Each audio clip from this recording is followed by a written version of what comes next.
But thank you everybody for being here today. Those of you who make it, we really do appreciate it. I know there was a lot of questions about volunteerism and the opportunity to get this training. Obviously, we got a whole bunch of other volunteers that could not make it, but we have an alternative for them that we're working out right now in order to get that information out to them. So thank you very much for being here physically. This really helps out a lot on our end. My name is Roger Lopez. I'm actually the Toyota Veterans Association chair. My co-chair is Amber Patrick, standing here next to me. I'm going to kind of go over the admin stuff for the volunteer, and then Tim and Nick, you're going to go over the actual stuff for the Wall of Hills itself. So first of all, thank you again for being here. We really, really do appreciate it, and this is a big event for Toyota. If you do not know, we've been working about 2.5 years to bring this to Toyota, and it's finally here. Janine over here actually has retired Toyota since, I don't know, what, a year ago?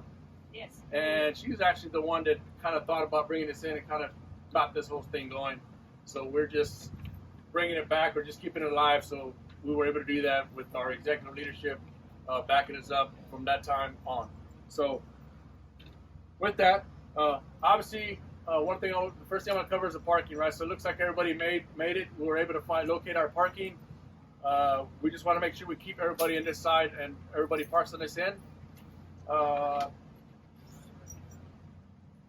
We will have some of you may have already volunteered for that job as far as directing traffic and stuff. So that's we're gonna ask that you can help us out with that to make sure we keep everybody safe, especially crossing the road. We have this yellow tape here to keep everybody from crossing the road. So that's going to be one of our main focus, right? Safety obviously is going to be our number one priority here, keeping everybody safe, both the guests and our volunteers. So please keep that in mind as you are on your shift. Over here on my left, we have our volunteer tent. Here's where we will have everybody check in. We have a kiosk that will check in all our volunteers. At that tent, we'll have water. We'll have snacks and coffee throughout the night. So if at any point you do need to go there and get what you need, by all means, help yourself and do so. All right. We'll also have water available for any and all guests that come into this site who visit. If you find somebody that asks for water or need water, we have it here readily available. So please, if they need it, offer it to them and give it to them. We'll have plenty of water on site. Dress code. So obviously the weather's getting cold, it's getting chilly. And they do expect rain here on some of these days. So just bring the appropriate gear as needed because we don't want nobody out here freezing or cold and wet. We will provide safety vests for you, mandatory to wear, so we can identify our volunteers as we go through the entire event. We want to be able to know who our volunteers are. Bathroom facilities are right here behind you. There's this white trailer behind you, both men and women's, and then we have ADA facilities as well. Of course, the parking lot will be lit up at night, so there should be no issues with that. On top of that, we also have security guards, armed security guards that will be covering this whole event 24/7. And there's one of them right there sitting in his vehicle. They'll be sitting in their vehicle. They'll be walking the entire site. Just be aware that they are armed and they will have an arm on their side. Okay. There'll be at one time there'll be an overlap. You'll have two at one time, and then on others you'll just have one security guard. So they'll be securing this whole area for us throughout the whole event. So during this event, we'll have what we call marching orders. In the event, we run into some problems. Power goes out. We'll have a contact list of who to contact should that event happen. Hopefully it won't happen, but we got it covered. We'll have a book staged throughout so that all volunteers will know where that book's at. In the event we do have something that we need to address, whatever time that be. Obviously in the middle of the night we have very minimal people here. But on top of that, we also have some executive leadership that will be here at volunteered. They'll be here between the hours of 8 p.m. and 2 a.m. and 2 a.m. to 8 a.m. So they will be our primary point of contact for everybody. And everybody will know who those leadership members will be on shift during those evenings. So Thursday, tomorrow at 11 a.m. is when we'll have the opening ceremony right here where the tents and the stage. So if you guys are able to make it, you're more than welcome to come and join us in the opening ceremony. And then every day, starting tomorrow, we'll have taps being played by a woman who volunteered. She basically goes off, donates her time. Live bugler, she'll be here every day from 6:30 p.m. every evening, and then on Sunday, she'll actually close out the event for us as well. She's traveling over an hour just to get here every day to do this for us. So it was very special for her to do for us. And then last thing, let me say anything, Amber? Have I covered everything so far? Okay. And again, thank you very much for volunteering. If you guys feel like you can volunteer some more time, by all means, go on the website and see what's still available. We may have a few slots open still here and there, more on the weekends. By all means, we welcome it. We definitely welcome it, and we thank you once again for being here today for this training and for the volunteerism you'll do in the next few days. With that, I will pass it over to Tim, who is our Vietnam. For anybody that hasn't signed in, it is operational. After this, if you want to head over there, I can get you all signed in, show you how to do it. Awesome. Tim is our VVMF site manager. All right. Thanks, sir. Appreciate it. So, ladies and gentlemen, thank you very much. First, I echo the sentiments of Roger and the team. Thank you very much for coming out and being a volunteer. It's my dubious distinction to be able to give you all the knowledge into your brain that's going to make your volunteer operation successful. Again, my name is Tim Tates. I'm with the Vietnam Veterans Memorial Fund, and I'm one of two staffers that are joining you here this week. My teammate, Nikki Errol, is over there. Nikki and I will be here pretty much from about 8-ish in the morning until 8 or so at night. So if you happen to come down and be during those time periods, you'll see us out and about. If you're there after 8 until 8 in the morning and there's problems, I'm the one that you're going to be picking up the phone and calling to come on back down. And so I'm on call ultimately 24 hours a day until we pick her up on Sunday at 2 o'clock. So that's you get to deal with me in those cases as well. But as a point of introduction, and what Roger said is that there are a group of them who made it successful in bringing this to the community. I met the Toyota team actually 3 years ago in 2019 when we were down at the cemetery. They brought some folks down in buses. We actually got one of the buses stuck on a bridge there for a while. And then they fell in love with it and said, hey, we want to bring this to the Toyota campus. And I said, well, it sounds like an option that we did. And we were originally going to be here in 2020, but something got in the way of it. I don't quite recall which. And 2021, they said, let's get it a little bit more time, and we're back here this year. It's been a 3-year endeavor. So for Roger and Amber and the entire team at Toyota who made this happen, let's give them a round of applause.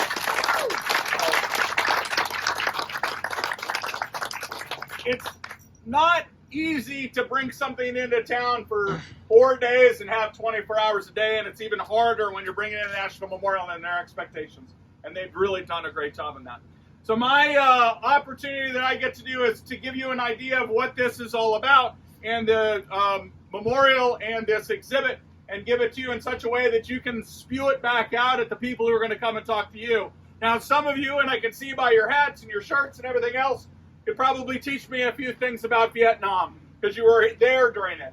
For others, you're too young to even have been alive during that time period. And for even, no matter what your age is, you got a perspective of Vietnam that is narrow for what your perspective was. And so what I'm going to try to do is take all of that knowledge and tie it up in a bow so that we're all kind of looking from the same pieces and re-educate ourselves about this war, and of course the memorial, and the reason that we're here today. This is what we call our mobile education center.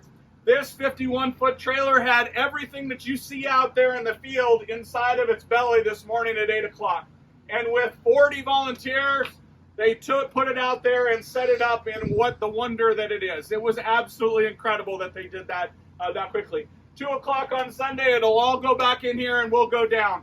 You see, this is the wall that heals. This is a program of the Vietnam Veterans Memorial Fund. We're the organization that in 1979 was created as a nonprofit to build a memorial on the National Mall to everyone who served in the Vietnam War. We didn't know it was going to be a wall. We didn't know what it was going to be, but we decided to create our organization as a nonprofit saying, we think our nation will heal if we build a memorial on the National Mall in honor of all those who served. We got the organization founded, we went to Congress, got permission from Congress to build that memorial, and we dedicated that memorial 40 years ago next week, in 1982. And in 1996, we realized that there were some other traveling walls out there. It was absolutely necessary. The first one went on the road in 1986 because there were people who didn't want to go to Washington, D.C. And I live in Washington, D.C. I don't blame them. I don't blame them. They didn't want to go to Washington, D.C., and we said, well, we'll bring a memorial around to them. And so the first memorial that was out there in 1986 was the moving wall. But as we looked at them all in 1996, we realized that no one was replicating the Washington, D.C. experience. They weren't given the solemnity. They weren't given the education. They weren't spending the time to say, this is the first of its kind, and you should know that and should learn that. And so in our first year in 1996, we came out, and we've been out every single year since then, almost 700 stops since 1996. We're able to come into communities, and this is our 28th of 29 stops this year. This is our 28th. Every single weekend we're in a new community, and we have the same sort of spread in every single community. And so the unique thing about it, because we're the organization that was built to build the wall in Washington, D.C., we were able to travel with some of the things tied to that wall, and we're able to replicate that experience. And that's what we're going to learn here with the Mobile Education Center. And in addition, we take great pride in the fact that this is the only replica, 3/4 scale replica of those traveling the country. The other ones are different scales. One of them's 3/4, but it's not a replica. We even have the mistakes on this wall. All right? So you're going to have people, and I had one of my guys who came here today and who said, hey, Tim, I've been to the wall in Washington, D.C., and it has the dates across the top on each of the panels. Well, no, not the wall in Washington, D.C. One of the other traveling walls does. This is a replica. We include the errors, and we're going to go into some of those details. But the other thing is that this trailer turns into a mobile education center so we can all learn about the war, about the wall, and kind of tie that all together. So we're going to start our tour here, and we're going to start it on this timeline. Not because I like timelines, because I hated timelines when I was in school. But timelines get us to be all on the same basis. So shuffle on down here so we can all start here together. We start our timeline in 1950. 1950. Now, a lot of you, especially of that era, might be like, 1950? We were in a different country. We were in Korea in 1950. No, in reality, we started our involvement in Vietnam in 1950. We sent in our first advisors in Vietnam in 1950. You see, Vietnam in 1940s was a colony of France. France was getting their butts kicked during World War II. They went and brought all their troops back to try to defend France. And after the war ended, they went back and tried to take back Vietnam as a colony. Vietnam said, you know what? We're not too interested in being a colony anymore. We want to be our own country. And it took them a few short years to throw the French out. And after the French thrown out, the people and the leadership of Vietnam really had a choice between two governments. They could be a democracy like we and our allies wanted them to be, or they could be a communist socialist country like Russia and China wanted them to be. And this country, this war began that proxy war between those two great ideals. Should you be a representative democracy or should you be a communist socialist state? And that's why our involvement got there. So from 1956 all the way up until 1964, 8 full years, we had dozens, hundreds, maybe up to 1,000 advisors there. Some of them were in uniform. Some of them were there helping them fight the war. Some of them were there teaching them how to fight it. Others were there teaching them how to farm, set up governments, and everything else. But that was our involvement in the early days of the war. Not a lot of folks. But you know, when you're standing next to a friend and your friend gets in a fight, sometimes you get in the fight yourself. And so we lost a few troops in those early days, but we didn't lose it like we would later when it became our war. 1963, President Kennedy is assassinated. President Johnson takes over. Johnson brings in an entire cabinet that is totally different attitude about how this war is going to be. And in 1964, in August of 1964, we have what is known as the Gulf of Tonkin incident. That's when our Navy is engaged in What might have been an attack upon our Navy cruisers, it might have been an anomaly on the radar or even just a weather anomaly, but that went back to the White House, and the leadership in Johnson's administration said, this is our reason to go to make this our war. And they go to Congress and they ask Congress to give them permission to fight this war. Congress says, you know what? We're not so interested in making this a war. If you want to go off President Johnson and have this as a war, go right ahead. But we're not going to make it a declaration of war. And so there are people who say, well, this was a conflict. This was only a conflict in the 435 idiots in Congress who couldn't get around to making this a war. Everybody else who has anything knowledge about this realizes this was a war. But Johnson was given carte blanche. He could do anything he wanted. They said, just let us know how it's going. So beginning in August of 1964, he starts then making this his war. He starts sending in troops. And in 1 year, in the span from the beginning of 1965 to the end of 1965, we have 180,000 troops in there by the end of the year. 180,000. We go from almost zero to 180,000 in 1 year. We now make this our war, and our deaths are starting to happen in much more increased ways. That's 1965. Now we continue to build up. Anytime the president and the Pentagon said they needed more troops, more bombing, more weapons, they got them because they had a blank check from Congress, and they kept on doing this.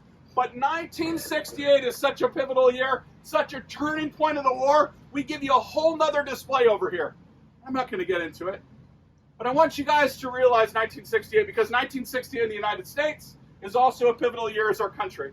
I think when we get back 50 years from now and we look back on 2020, and we sit there and look back like we can now look back on 1968, we'll realize that there are two parallels. Because in 1968 is the height of our racial consternation on whether or not we were going to give rights to blacks, give them the opportunity to have that. We had protests going from coast to coast in cities small and large on racial equity and how we were going to deal with that. 1968 is the presidential election year.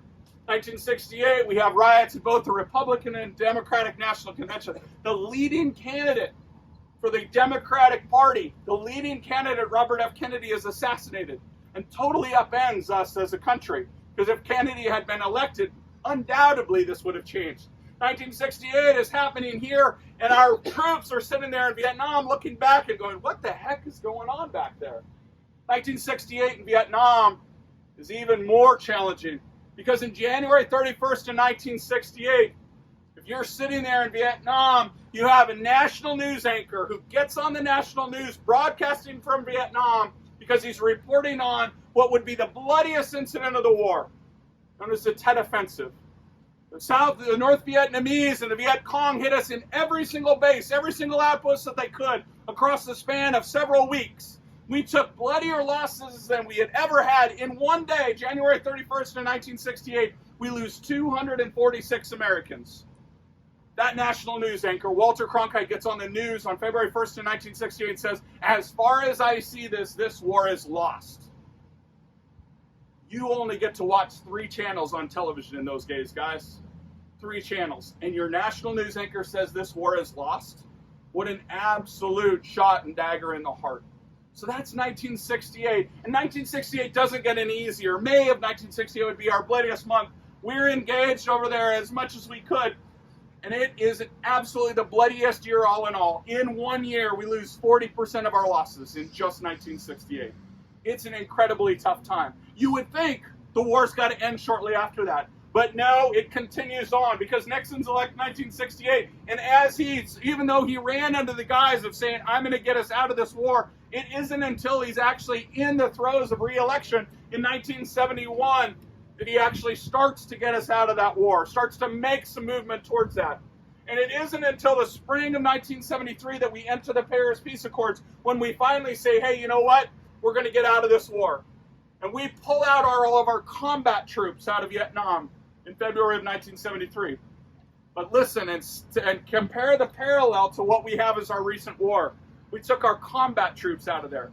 We left a lot of troops there to help support the South Vietnamese. We left a lot of troops there to try to make this fight out, even though we had taken those combat troops out. And it isn't until May of 1975 When President Ford, who had been installed in January of 1975, President Ford, who has been installed in January 1975, comes there and sits there and says, he's there as our merchant ship is captured and we send in troops to rescue our mariners off that ship.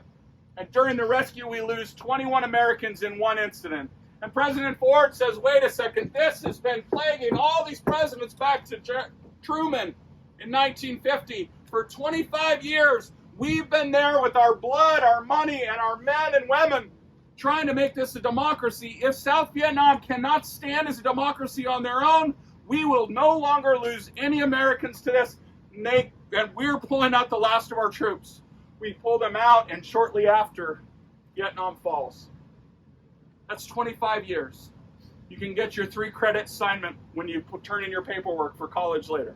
All right? But that's the entire war in 25 years. And that's the legacy of this war. So this war is also the first time in a nation that we as a nation didn't support the war in over 100 years. Think back to all the wars we had as a nation. All the way back to the Revolutionary War. The Civil War was the most that we had not supported a war as a nation, where a majority of Americans weren't supporting the war, which makes sense. We had the North versus the South.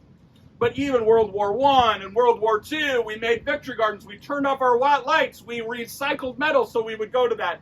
No one knew about the understanding of the Korean War, but we still supported it.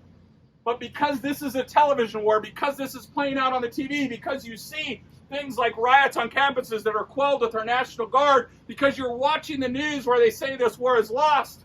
In 1968, for the first time ever in over 100 years, if you polled the American public, they would say, we don't support this war. A majority of Americans. And unfortunately, those very same Americans who weren't supporting it weren't supporting the uniformed soldiers, sailors, airmen, Coast Guardsmen, and Marines that were coming back. They would spit on them. They would yell at them. They would jeer them. If they went to apply for a job, they wouldn't say they had been in Vietnam. They were called baby killers. They weren't trusted. It was a horrible time as a nation for us to do that. So 1968, that whole thing did, and that continued to build up all the way until 1975. So for our founders in 1979 to say, you know what this nation needs to overcome this war is a memorial on the National Mall to everybody who served. That's a crazy idea. Because in 1979, there's no memorials on the National Mall to any other wars. None of those wars we talked about had memorials in the National Mall. We were going to put a memorial right there where they were protesting against this war, and we were going to honor the men and women who served in it. A crazy idea. We went to Congress after creating our nonprofit, and Congress gave us 3 acres right there next to the Lincoln Memorial. But they threw a curveball to us, and they said, we're not giving you any money. Vietnam veterans, who are our founders, said, we don't want your stinking money. You didn't support us the first time. We're going to get this money ourselves. And so they went out and raised $8 million in the span of 18 months. They then held the largest ever art and architecture contest to come up with design ideas. We judged that contest. We came up with a winner. That winner's design said we had to go to northern India to get black granite. We went to northern India. We milled black granite. We brought it back here. We went to some engravers and said, hey, guys, we want to put 58,281 names on this. The engraver said, how many of us are you going to hire? We said, how about 100? They said, well, it's going to be about 100 years. We said, we don't have time to wait for that. So we found a brand new way to engrave names on panels, and we did it in the span of 4 months. From 1979 to 1982, 3 years. We go from an idea to a national memorial on the National Mall while raising $8 million. Nothing happens in Washington, D.C. in 3 years, guys. That's the legacy of this memorial. All right, shuffle on down as we continue our tour.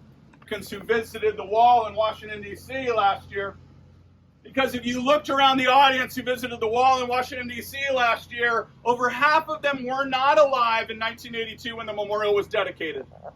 So when they see a name on the memorial, they don't see a person. They don't see someone that they went to school with. They don't know the dimples and everything else. They just see a name. And so in 2001, we began an effort that we were going to find photographs of every single one of the 58,281 names on it. And in the last 21 years, with the help of volunteers from coast to coast throughout the nation, throughout the world, we have found now all but 2 of those 58,281 photographs. So when we come into a community like this, we're able to show these screens. Guys, this is 29 screens worth of everyone whose home of record was Bexar County. It tells you their name. It tells you where they're from. Obviously, in this case, Bexar County. Their branch of service and their rank and their birth date and their death date. And, of course, their panel and line where you can find them on the wall. So know whether you knew them or whether you know and they were your family member or your friend, you're able to see them. But if you're not and you're too young, we're going to get a couple hundred third and fourth graders in here this week who are going to come for school tours. And they're going to recognize those communities, and they're going to recognize that fact of that awkward haircut that we didn't like when we had to go get that. And they're going to recognize those milestones. And for those of us who served after Vietnam, we remember when they stopped yelling at us long enough to get our boot camp photo taken. Those are those milestones that we're able to show, and these are the folks from Bexar County. Now, what you guys are all going to get trained at is to use your smartphone. And using the smartphone in our app, you're going to be able to show anybody any one of the 58,281 names on the wall. Now, some of these photographs are horrible, and I will get down on my knees and grovel no matter how muddy it gets for better photographs. So I want you to help me get some of these better photographs to help honor and remember these guys and gals. And that's one of the great things we can do. As we move on to this next screen, you're going to start to see a different class of people. When you see the pictures on this screen, you're going to see pictures of men and perhaps women. You're going to see them with their daughters as they go down the aisle. You're going to see them with grandkids. You're going to see them catching a fish or at different milestones of their life. Because this screen is the in-memory screen. It lists everybody from Texas who went to Vietnam and came home and later died of illnesses and injuries related to their service. These men and women aren't eligible to be on the wall because to be on the wall, you had to be in Vietnam and die during the wartime period. But every single one of you who knows someone who was in Vietnam knows that they came back and their life was changed by their experiences there. Every single one of you can probably name someone who went to Vietnam who came home and their lives were shortened due to the illnesses and injuries that they had received. When they die, their families can submit their names for free. And on Father's Day Sunday, we honor them at the wall in Washington, D.C. each year as we induct them. And just like what we have here, we have a full-scale replica of that in-memory plaque. And so this in-memory program is the best way for you to sit there and say, I remember your uncle, I remember my scout leader, and let's honor them by putting their name into this program. And I want you to help me recruit those folks so we can make this happen and honor more people. This is everybody from Texas, guys. There should be thousands here on this, but there's only a couple hundred. And I need your help to get this word out here so we can honor and remember the men and women who came back, because we know their lives were changed. We know their lives were shortened, and they deserve to have that recognition. Slide on down here as we continue our tour.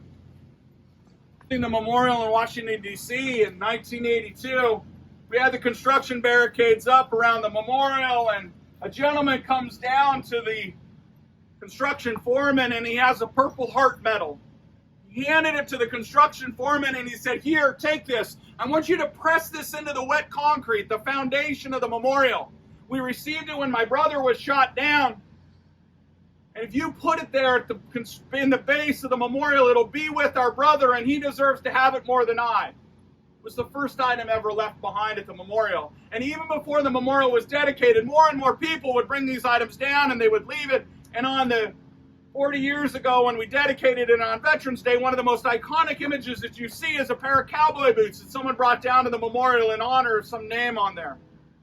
When we first started the memorial, we gathered them up in boxes and we put them in the mower shed, and we quickly ran out of room in the mower shed. And we went and bought a bigger shed, and we ran out of room there. And we started putting all the boxes in the basement of the Lincoln Memorial.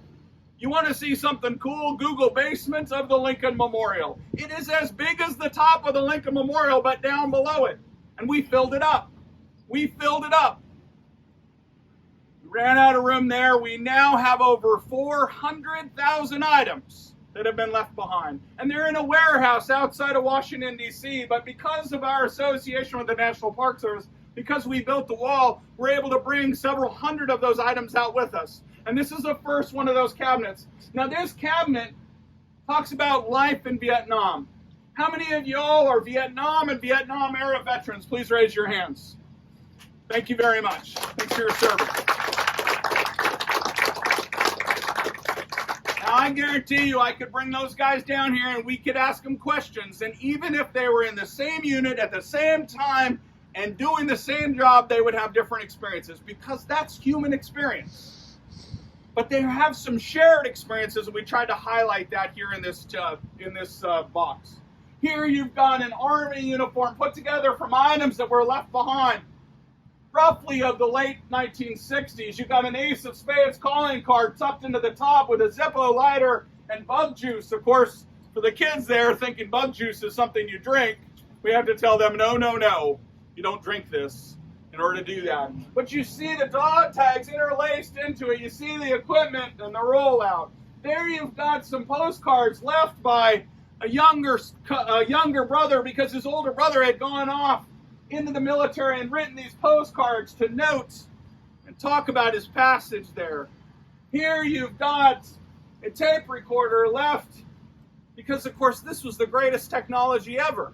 Because you didn't have to just leave a note to write it home. You could record a message, and they would get to hear from the front on how you were doing and hear it in living color, and they would record a tape, and you could play it, and you could hear how your little sister was growing up and maybe hear the first words of a child. That was that new technology. And, of course, on the background, we have a picture, of course. Who's on the background, guys? Bob Hope, yeah. And guys, who else? You don't have to be sheepish, guys, sir. We know it's Raquel Welch. They usually say Raquel Welch before they say Bob Hope. Absolutely. Bob Hope did more USO tours than anybody else. Raquel Welch was one of his sidekicks on one of those. But you talk to anybody who had been to Vietnam, who went to one of those shows, and they'll not only tell you what date it was, but where they sat and how close or far they were, but how fantastic it was. That was the wonderful thing about it. And this is the helicopter war. Helicopters made us. Helicopters were used for every single thing, and our success in Vietnam was due to the helicopters, so it only makes sense that we end this cabinet with some of the items left behind by helicopter pilots as they went and did that. Join me on the other side as we continue to talk. That you guys all come back and read. Some of them will bring you to laughter, some of them will bring you to tears. If you're not crying by the time you walk down this side, we need to check your tear ducts because they might be broken. But this side and these items left behind, these are more people that were closer to the loss. They're highlighting the people that they know of here on the wall. They're highlighting their time. Of course, the most common item that we have ever left behind are the POW-MIA bracelets. POW-MIA bracelets were in advent in the 1970s, 1960s. They were created by some young college students in California to honor and remember and make sure there was a full accounting for all those brought home. See, if your loved one had gone missing in World War II, you wouldn't necessarily have a full accounting, but because this was a television war, because we saw Life magazines with POW wife, because we had those POW bracelets, we said we were going to return everyone home. And that became the first impetus in this war. And now it's a foregone conclusion that every single person that goes out, we're going to go to the ends of the earth to bring them back. And we do that. And so every war since Vietnam, we've returned every single American home. And we're still out there. And just this last week, they found another American in South Vietnam, and they brought his remains home. They're still going out there and searching for it. And that's one of the reasons why it's one of the most common items left behind. But as you look at the items on this side and you look at some of those pieces, you see things like these care packages. You know, because you're in the military, you get a care package. It is absolutely one of the greatest days of the month, maybe even the year. Because you get a little snacks from home. You get those cookies, you get those cards, you get those newspaper, and you're able to see how the local team is doing. You get to see that. This care package was sent by some parents to their son, Charles Stewart. Charles Stewart was going to get that care package in late 1972, but before the care package to get to him, he was killed. His parents received that care package back, and on it was a piece of masking tape written KIA 1031-72. They, of course, had buried their son by this time, but I don't think they ever expected to get that back. And they took that care package and they shoved it in the back of the closet. And, of course, in 1993, when their neighbor was going down to the wall for the dedication of the Women's Memorial, they gave it to their neighbor and they said, here, take this down to the wall. And when he went down to the wall, he brought that care package, and at the very last minute, he took a notepad out and he wrote a note on it, and he said, Charles Stewart, Mom and Dad want you to have these cookies and Kool-Aid.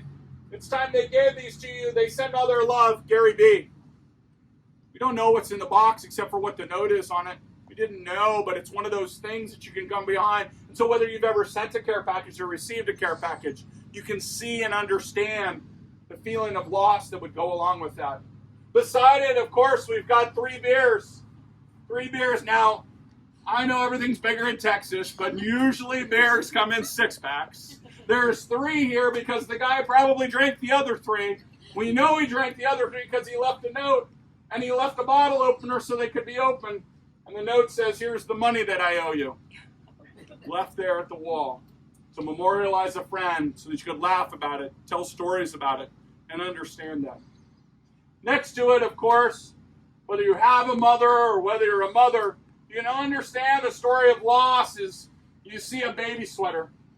Baby sweater with a note next to it, written in cursive, which we've translated over into regular type for those of you who can't read cursive. It says, my dearest son, today I'm coming to see your name on the wall. I haven't been ready until now, but I knew that I must see it before I die. I miss you so much. I think of you every day. You had so much of life to live, and your life was taken so quickly. With a lump in my throat and teary eyes, I am on my way. I wanted to bring your teddy bear, but I just couldn't part with it. Instead, I brought your fur sweater. You're always in my heart. How I love you. God be with you till we meet again. You can understand the loss of a mother. You can understand what your mother would have felt if you didn't get to come home. And you get to see the tie through these items left behind by being able to read these things. As we slide down into this next cabinet, we start to see items that were left behind, and they have different meanings and different attachments to the wall. You see a prosthetic leg, and on the prosthetic leg, there's a note. The note's not attached to the leg. The brother wrote a note on the leg. He wrote a note because his brother had worn that leg after he had lost his leg in Vietnam in 1969. He used this leg for the rest of his life until he died in 1987 at the age of 37, leaving behind 2 children and a wife. He wrote a note on that leg that said, Dear brother, I miss you so. Walter Scott Luce, Somerset, Pennsylvania, combat wounded 1969, died from Agent Orange, July 27, 1987, age 37. Dear brother, I've been waiting to do this since you died. This is my way of putting your name on the wall. This is closure for me to forget the bad times and remember the good times. I miss you so, your brother Kirk Luce. P.S. We're moving to France. Down below, you see a picture of the 2 brothers with their mother in much happier times. You get to understand what that is because Walter Scott Luce is not eligible to have his name on the wall, even though his life was pretty much taken from him in 1969. But because of items like this left behind, because of pressure from families, those sort of things led us to create that in-memory program, led us to dedicate that in-memory plaque. And that was the legacy that paid forward. So even though it only lists the 58,281 of those who died, it's in honor of all 3 million who served in uniform. And that in-memory plaque helps us honor those men and women whose lives were taken from them years after they left Vietnam.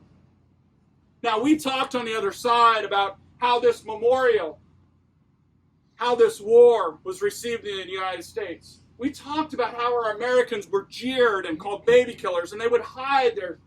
And so when we went off to war for the first time in 1990 into Iraq, there were those of us who were wearing the uniform, and they suddenly came to us and they changed what the rules were. They said, you know what? You don't have to wear your military uniform when you go out in the civilian area right now, because we're worried about your safety. And it was the weirdest order that we had ever received. And they got us to wear civilian clothes. But you can't hide a civilian and with military haircut and that bearing, because we're just military.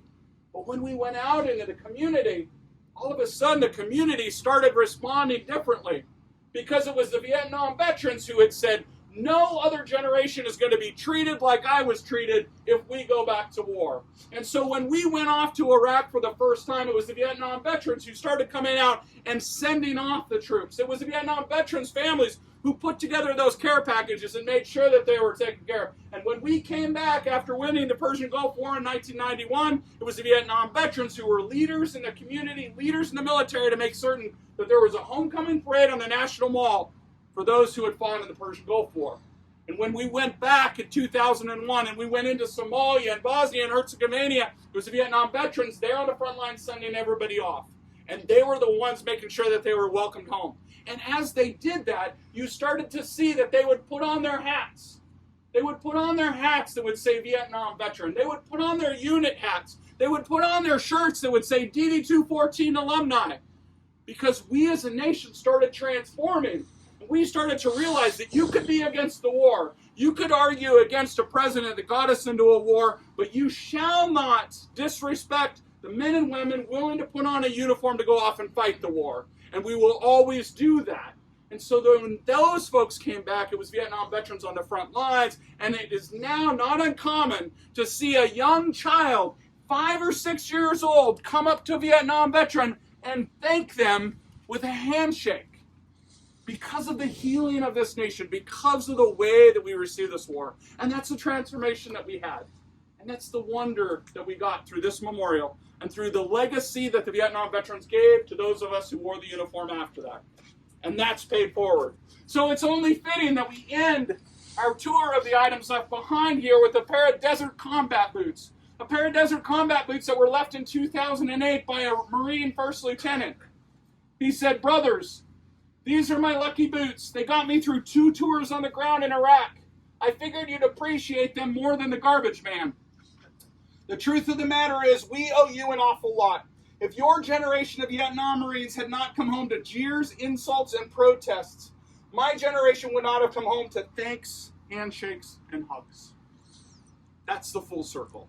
That's the legacy of the Vietnam generation, and that's the magic that we see unfold through those items left behind as well. Slide on down here as we begin to talk about the memorial.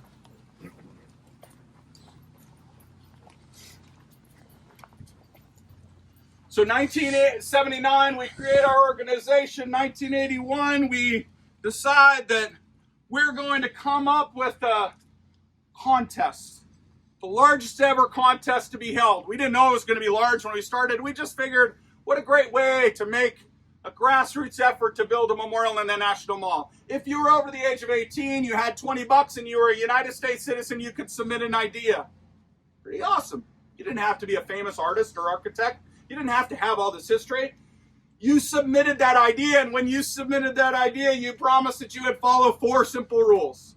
It had to fit on the 3 acres we had been given on the National Mall. It couldn't be for or against the war. It had to be peaceful and contemplative. And last, and probably the hardest, it had to include all 58,281 names. We got those ideas in and we started unbacking them and we started hiding the names because we wanted it to be a blind contest. And by the time the contest closed, we had 1,421 design ideas. We quickly ran out of the rooms we thought we were going to hold. We called up the Air Force and said, "Hey guys, you got a big place we could kind of use for a temporary display to have our judges do it?" They gave us the back of the Air Force One hangar. I know you all have some big buildings here on campus. I got that. But the Air Force One hangar has a frickin' 747 in it. And they lined them all up row after row after row. And we had 8 judges. Some of them were World War II veterans. Some of them were artists and architects. And they went up. And those 8 judges spent the better part of 4 days looking at all 1,421 designs. And at the end of those 4 days, those 8 judges all unanimously selected one design. I guarantee you I could get 8 of us together and we could try to figure out where to go for supper tonight, and we couldn't all agree on one place. We might have 1,421 options in San Antonio, but they all agreed on one design. We opened up that design and we read the designer and we suddenly learned her name was Maya Ying Lin. Whew. We learned she was a 21-year-old architecture student. She had never designed anything in her life other than her dorm room. We called her up at Yale University and we said, "Hey, we want you to come down because we want to have this great reveal. We want to show off your unanimous decision." She came on down and this was us showing off the display. You can see how excited we are. There's Maya Lin there in the middle. Bob Dubeckover, who was our CEO, our COO, and our founder, Jan Scruggs, was wearing his light blue suit that was so in fashion in the late 70s. Proud as can be because we had unanimous selection on this. And as soon as we did this, some of our biggest supporters started attacking it. they started coming after it because it wasn't what they expected it. They hated it. Because I think when they looked at their hometowns, when they looked at what they had as memorials in their hometowns, those memorials that they had that proud hero coming home. The general on horseback having reunited the United States during the Civil War. The doughboy with his unique flat helmet and his carbine having won World War I and the freedom of Europe. It didn't have that. It didn't have an American flag. When you looked at it, it was black, and everything else in Washington, D.C. was white. It was cut in the earth, and everything in Washington, D.C. is tall and white and majestic. They called it the black gash of shame. Hated it. And they started attacking it. And when we wouldn't listen and we wouldn't change our minds, they went after her and it started attacking her. They called her a communist plant. She was born in Ohio. She's as American as any of us that were born here. She was a student, and this was her design idea. But we had to make some accommodations in order to say, yes, we're listening, we understand. And we agreed that after dedicating it, believe us, you'll love this, but we promised to add some things. So we dedicate the memorial in 1982, and because of that agreement in 1984, we add that proud hero coming home. Those 3 servicemen. The 3 servicemen, we went to the military and we asked them for equipment and uniforms of the time. We went and found some Vietnam veterans, and it's supposed to depict the 3 primary races in uniforms of the time. When we went to the military, only the Marines gave us any equipment. I know, Marines, this is when you go, ooh, yeah, rah, rah, rah. After we came out with the example, all those other military branches said, no, we'll give you some of our stuff. And so we changed out their wardrobes, and it is equipment and uniform of the times. And they're 110% of full size. So all of us, they tower over it. It's our heroes coming home. Next to them, we added a flagpole, and at the base of the flagpole, we have the service branches of the 5 services. And in 1993, along come the women, because 12,000 women served amongst the 3 million men, and those 12,000 women were there, and they said, wait a second, we're not 3 servicemen. And so we added the Women's Memorial. The Women's Memorial is sometimes called Nurses Memorial because it depicts 3 nurses. One is on her knees down here holding a helmet. She might be praying. She might be thinking contemplatively. One is looking skyward, maybe for a medevac flight or divine inspiration. Certainly this last woman is taking aid to a fallen Marine. It's the 3 servicemen, it's the Women's Memorial. The Women's Memorial. Next time you go to Washington, D.C., I want you to impress your tour guide.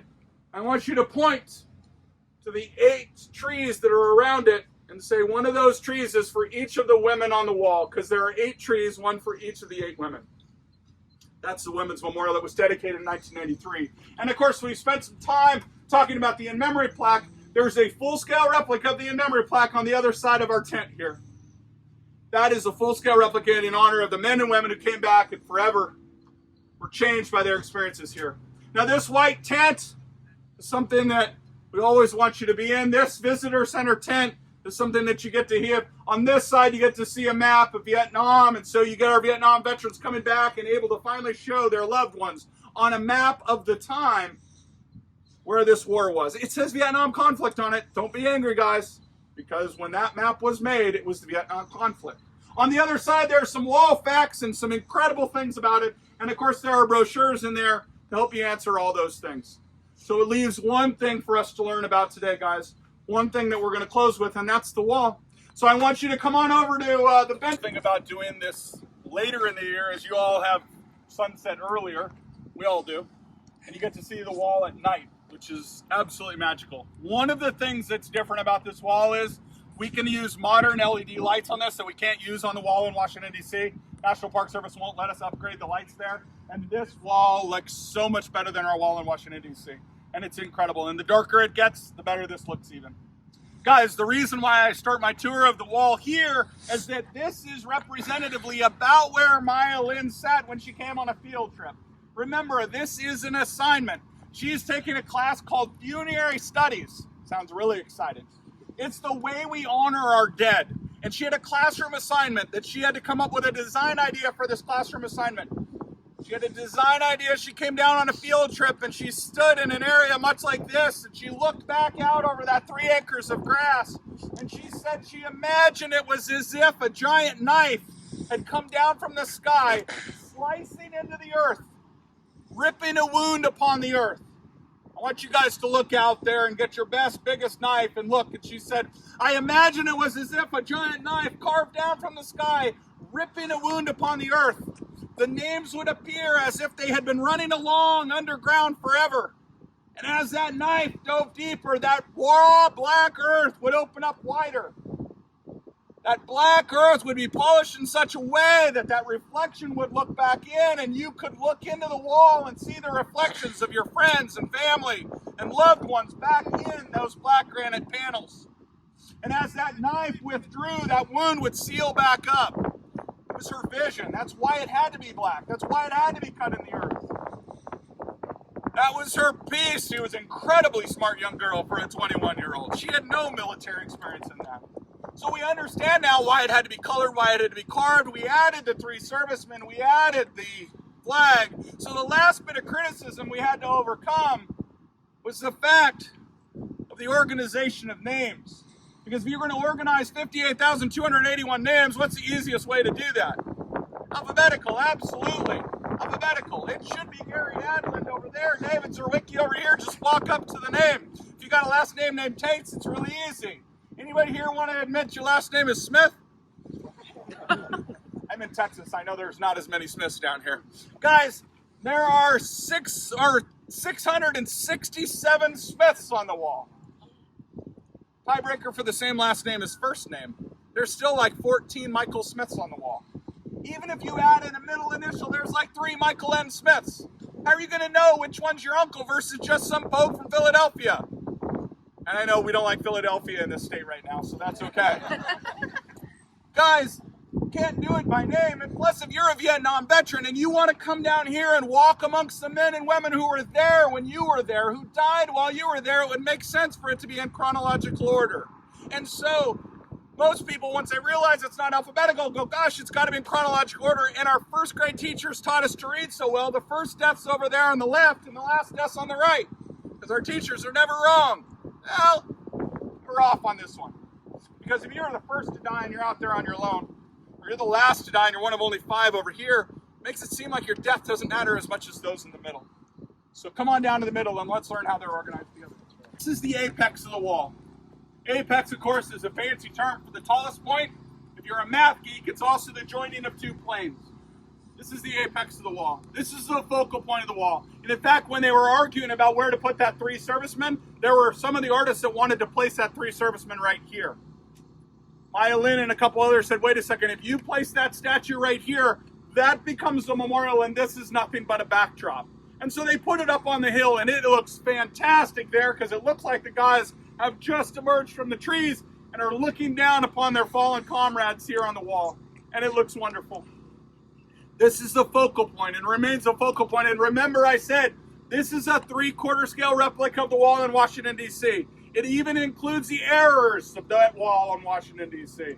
And this is that focal point in the same way. And so this apex is the only place on the wall that we have any dates. Up there we have 1959. Down here we have 1975. When we asked for the list of names from the Department of Defense, they gave us the list of names, and they said the first 2 casualties were Dale Beese and Chester Ovanan. Beese and Ovanan in 1959, when we talked about it over at the timeline, they're there as advisors. They're not fighting. They don't even have any weapons with them. The night that they were killed, they had finished eating supper. They were in a French farmhouse that we had converted into a troop area. They had pushed the tables and chairs aside, and they were watching a movie projected up on a white wall. They turned on the lights to change the movie reels, and when they turned on the lights, the enemy fired through the windows and killed them both. They both died on the same day, so their names are alphabetized. B comes before O. The next year, we lose a helicopter, and in it, we have Bankowski, Garside, McGee, Matson, Sampson, Whitecamp, and Weston. All 7 of those guys die on the same day, and so their names are listed alphabetical. Whenever we have a death, more than 1 death on any single date, we alphabetize the names. But I don't care how close you get. I don't care how close you examine that. You're not going to find any indication that it's a new day. You're not going to see any sort of symbolism that it's a new year or no sort of marking that shows you it's a new month. Because just like life, It all blends together one right after another. So this first panel is the first 760-ish deaths. This first panel. Remember, we're there as advisors up until 1965. This first panel, those 760-some deaths, this first panel covers the first 5 years of the war, from 1959 to the beginning part of 1965. Now, in 1965, we insert full combat troops. This becomes our war, and we start taking a lot more casualties. So we move on to this next panel. This next panel has almost 600 or almost 700 names. I said 700. It's not. This one has almost 700 names. We're now fully taking this war into casualties. This next panel is in this late spring and summer of 1965. This panel, those almost 700 names, is only 5 months. The spring and summer of 1965. We then move on to this panel. This is probably the most famous panel on the wall. This panel is the panel that at the end of the movie, We Were Soldiers Once and Young, Mel Gibson, who is playing Colonel Hal Moore, comes down to touch on the names of the 140-some guys that died in the 3-day battle of the Idrang Valley. It's all over TV right now, guys. If you want to go watch it, it's there, streaming and everything else. They're right here in the middle of this panel. This panel here has more names on it than any other panel on the wall, 704 names in total. This panel here is only 5 weeks. 5 years, 5 months, 5 weeks. 1965 ends up right above my fingertips. 66 begins and flows for the next few panels. It's followed immediately by 1967. And 67 goes on down where my teammate Nikki is there. Nikki is standing at panel 32. That's January 1st of 1968. Remember when we talked about that being a pivotal year. The outside 38 panels on this side are January 1st of 1968 to May 26th of 1968. 5 months. It includes a panel and a half for the Tet Offensive, January 31st, 1968, that one day. It includes the beginning part of May, which would be our bloodiest month. But then May of 1968 ends and starts at the end of that side as well. And from the outside point all the way there, back into where Nikki is standing, panel 35, is May through December of 1968. Guys, somebody's going to come down to you and say, I want to walk amongst my buddies in 1968. Where are they at? 73 of 140 panels cover the 40% of losses we had in that year. The outside half of both sides. But then we have 20 panels for 1969, 14 for 1970, 71 follows 70, and then this panel here is 72 to the last 21 Americans, those guys who died in that rescue mission in 1975. And they are side by side with those first 2 Americans, showing that no matter when you died in this war, your death is just as important as anyone else. And you, as the living visitor, connect to this circle of sacrifice. How magical. Again, what a brilliant artist. What a wonderful person. Well, that's great, Tim. That's all wonderful. I like that. But how the heck am I going to find a buddy on the wall? When you look up a name, whether you use the directory that's over in the white tent or you use that app that's on the phone, when you look it up, it's going to tell you the panel and the line. Down here on the bottom of these panels, you can see we have E1, E2, E3, all the way out to E70. I know you guys think that that's a different direction, probably north or something. But guys, these panels on this side are the east panels. For the rest of the week, this is east. We start with 1 in the middle, we go to 70. Now these panels over here have a W on them. Of course, that means it's west. That's going to be west for the rest of the week. I don't care what you all say. These panels are our west panels. So if you know what panel they're on, you can walk right over to 33 east. The next number it gives you is what line they're on. Now I'm a blonde. I can't count higher than 10 unless I wear sandals. And it's November, so I don't bring sandals. So guys, on the left-hand border where it's all justified, there are these circles for every 10 lines. So if you need to count down to line 56, you can very quickly say 10, 20, 30, 40, 50, 1, 2, 3, 4, 5, 6. And it's going to be one of 5 or 6 names on that line. Every name on the wall can be found by knowing what panel and line it's on. Now the wonderful thing about the wall, the wonderful, brilliant thing about the wall is colorblind. It doesn't care what race, doesn't care what state. If you fought in the United States military and you lost your life, your name is listed here. It doesn't care if you're an officer or you're enlisted. It doesn't care if you died heroically in a battle or you died of malaria in a hospital ship offshore. Your name is listed here, first name, middle initial, and last name. Now, some people have the audacity to have a last name that looks like a first name, or a first name that looks like a last name. So we have to separate the names in some way. And so we separate the names on the wall with diamonds. But in 1982, as we're beginning to carve the panels, there's a group of people who want to stop the construction because they want their loved ones on the wall, but they don't want them listed amongst the dead. That's the family and friends of those who had loved ones whose whereabouts were unknown. Because if your father had gone missing on a mission over Vietnam on a flight, and you put his name amongst those who were dead, you were basically saying, we're never going to recover him. He's never going to be found alive. You had to give up hope. But if you couldn't put his name on there, how would he get his rightful place amongst those who had died if they ever found his remains? And so we came up with an agreement. We would include their names on the memorial on the date that they went missing amongst those who died on that day.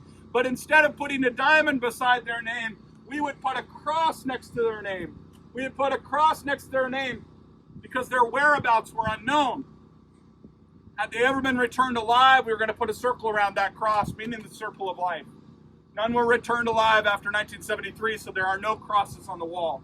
But now, as we recover their remains, we change those crosses and we superimpose a diamond over the top of them. Last year, they found an American who's listed down here on 19 West Line 1. He had a cross next to his name. And last May, we changed that cross into a diamond on the wall in Washington, D.C., and we did that on this wall.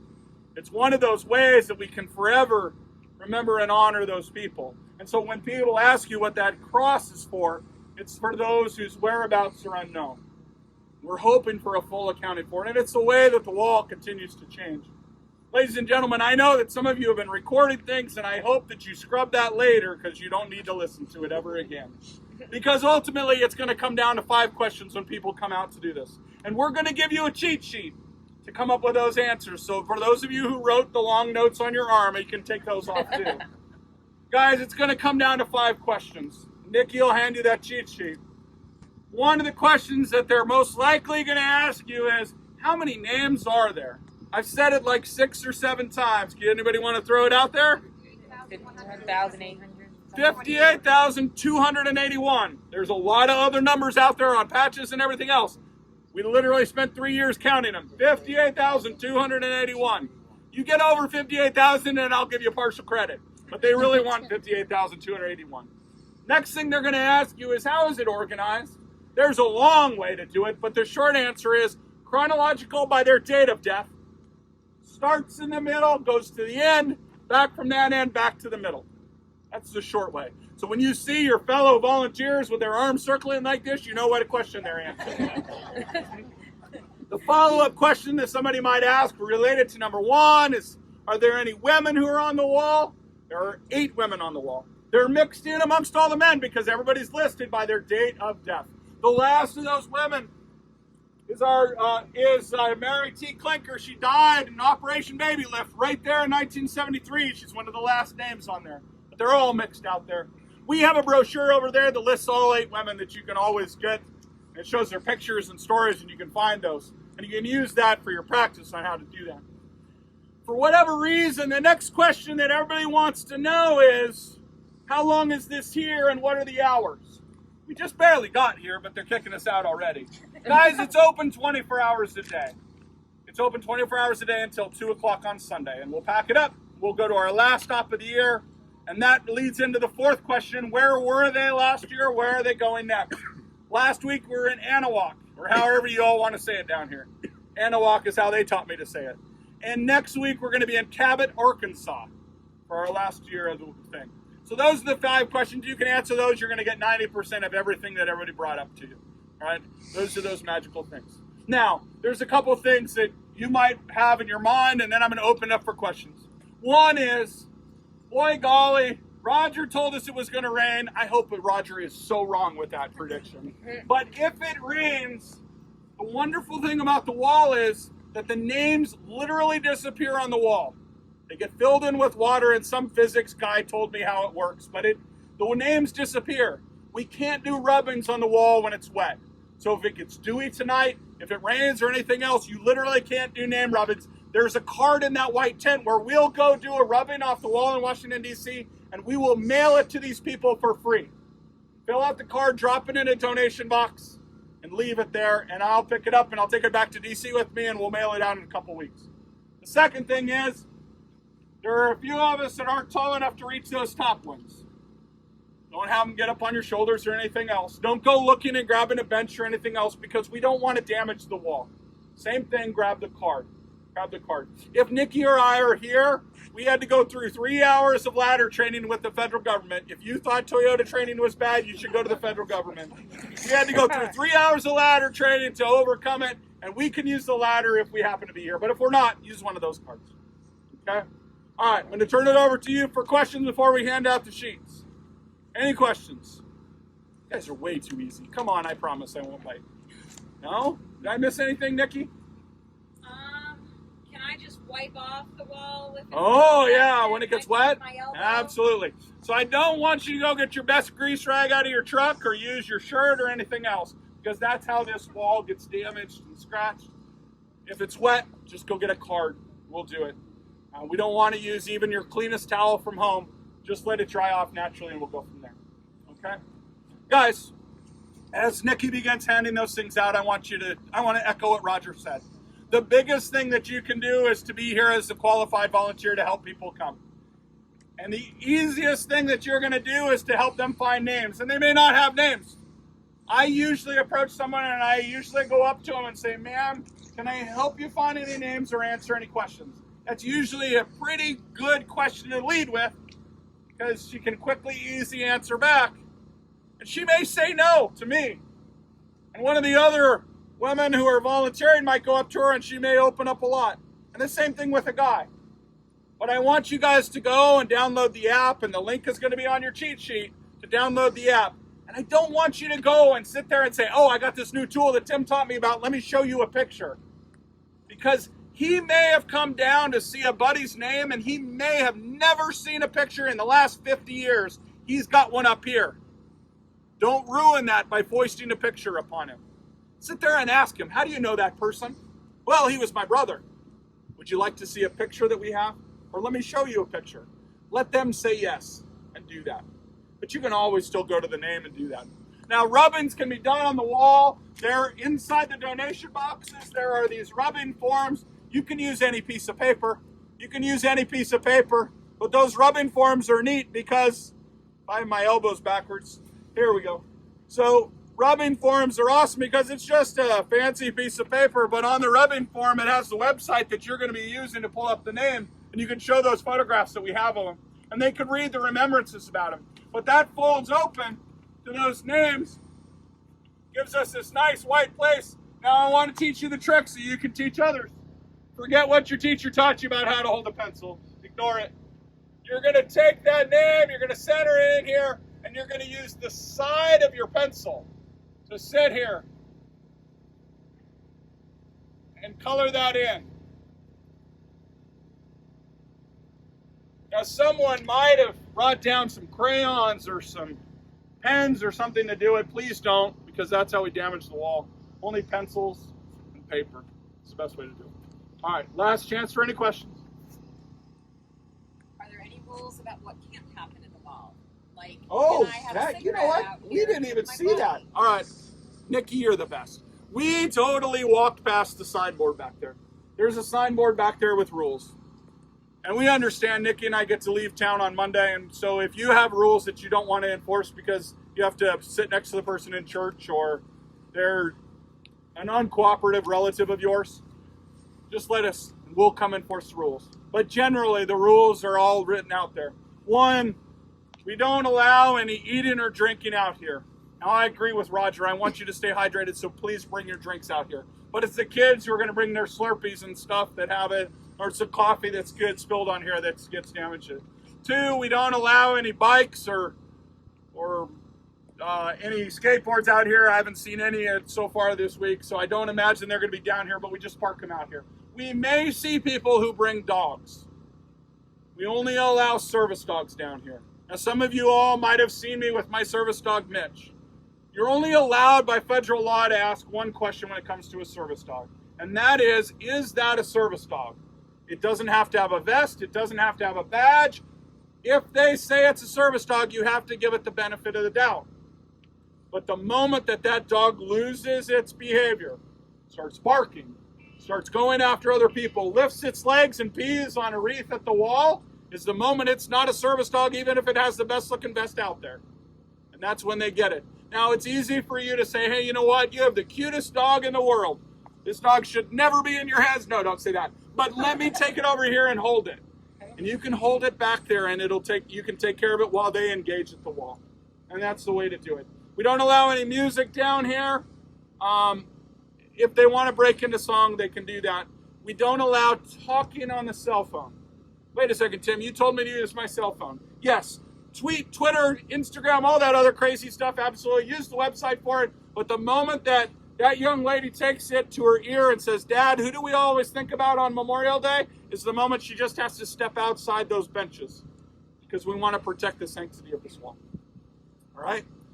I got you. Did I cover it all them all? Sweet. Yeah, no, All right, somebody else had hand raised? Yes, ma'am. So you're saying, can they come up themselves? Yes, with the absolutely. pencil and everything? Yep, they can totally do it. You don't have to do it. They can do it and go from there. Again, no ladders and no shoulders. All right, any other questions? Yes, sir. Sir. I just got online. Yes, sir. And I also went to one in Michigan when it came. Yep. They're talking about the 1956 Yep. to service men. So there are some. You're going into advanced training, sir. It's not allowed tonight. Guys, we talked about the military and the fact that our first names on the wall are at 59. There are a couple other walls of travel that have 56 up there. That's because the first death in the war happened in 1956. You can't use whiteout on black granite. This is a copy of the wall in Washington, D.C., so that says 1959 because that's what it says. Harry Kramer, right there. It's the second death on the wall. He's way down here because we can't insert him up here. He died as an advisor in 1956. His family had to fight to get him on the wall. DOD finally agreed to add him to the wall, so they did it. The first guy who died in 1956 as well. His name's way the heck down there because it's longer, and we couldn't fit it into a gap until way down there. His son died, and his son's right here. His son is before his dad. So there are deaths that happened before 1959. There are 3 of them. But just like the wall in Washington, D.C., we have it laid out exactly that same way. It's good advanced questions, sir. All right. Anything else, guys? Guys, just one second. This is going to be the most rewarding volunteer opportunity you've ever done. Whether you've done it for 2,000 hours at the VA or 10,000 hours at the Boys and Girls Club, this is the most rewarding because of the people you're going to meet and the stories you're going to hear. I want you to do one thing when you meet anybody who comes down here. Take some time and say, hey, tell me how you knew this person. That's the question I ask after I look up a name. And they're going to tell you he was my college classmate. He was my brother. He was my fill in the blank. My follow-up question at that after is tell me your favorite story about your brother. Tell me the funniest thing about your roommate. Tell me, and that person is going to come alive. And you're going to see a new perspective of that. And you're going to share those memories with others, and that's the magic that happens. All right, Roger, I leave it with you. Thank you very much, guys. Just a reminder, guys, when you guys eventually show up for your shift to volunteer, please stop by the volunteer tent to check in, and at that point, we'll give you your vest and answer any questions you may have at that point in time. Cool. All right, that's all I got. Thank you very much, guys. Have a great evening. Appreciate it. Thank you.